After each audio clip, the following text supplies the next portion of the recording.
Assalamualaikum warahmatullahi wabarakatuh. Di sini saya sebagai guru Bahasa Indonesia kelas 8. Nama saya Ina Dujayanti. Halo anak-anak, kalian di rumah pada sehat semua? Semoga kalian sehat selalu. Amin.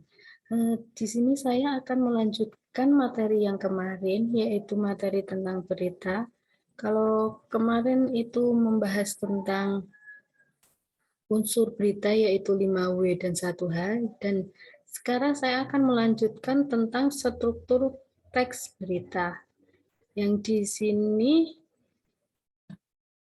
struktur teks berita yaitu secara umum berita mempunyai struktur sebagai berikut. Yang pertama, judul berita. Judul berita merupakan kata kunci yang mewakili keseluruhan berita. Yang kedua, teras berita. Teras berita adalah bagian yang sangat penting dalam berita.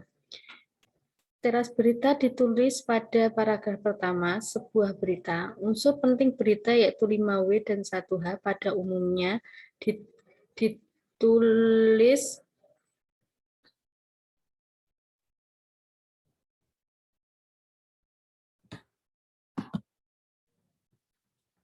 di sini. Teras berita ditulis pada paragraf pertama sebuah berita. Unsur berita 5W dan 1H pada umumnya ditulis pada paragraf pertama dan kedua. Yang ketiga, tubuh berita. Tubuh berita merupakan tempat berita berada. Dalam tubuh beritalah pembaca dapat mengetahui berita sesungguhnya. Yang keempat, ekor berita. Ekor berita berisi informasi kurang penting. Bagian ini berada setelah kepala dan tubuh berita. Nah, ini di sini saya akan mencontohkan berita dan bagian-bagian berita. Ini yang pertama, membanggakan paduan suara Indonesia juara kompetensi di Italia. Ini termasuk judul berita yang paling atas.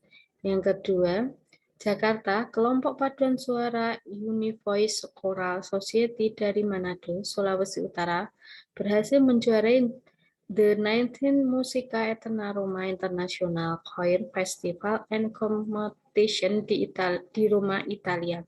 Dalam kompetensi yang digelar 13-14 Juli 2018, mereka meraih juara dalam kategori gospel dan spiritual. Nah, di sini paling atas ini termasuk teras berita yang ada 5W dan 1H. 5W tentang paduan suara. Nah, di sini ada unsurnya di mana? Di Manado. Terus siapa yang menjuarai? Itu gospel dan spiritual. Nah, saya lanjutkan. Yang ketiga, dipimpin konduktor Ivan Larry Busov. Kelompok ini juga memperoleh gold diploma untuk kategori mixed choir, tampil dengan kostum khas Papua dalam lagu World atau Can Karem and Morinkin. Aransemen Budi Santoso Yohana, kelompok ini berhasil memukau para penonton dengan koreografi yang menarik. Ini termasuk tubuh berita. Nah, yang paling terakhir, Duta Besar Republik Indonesia untuk Italia, Esti Andayani, menyampaikan apresiasi kepada tim paduan suara. Saat bertemu dengan mereka, Esti berharap semakin banyak anak bangsa yang berhasil mencatat kemenangan dalam berbagai ajang kompetensi di Italia. Ini yang terakhir, yaitu ekor berita. Di sini apakah ada pertanyaan? Bila ada pertanyaan saya tunggu dan bisa hubungi saya langsung. Cukup sekian materi tentang struktur berita. Assalamualaikum warahmatullahi wabarakatuh.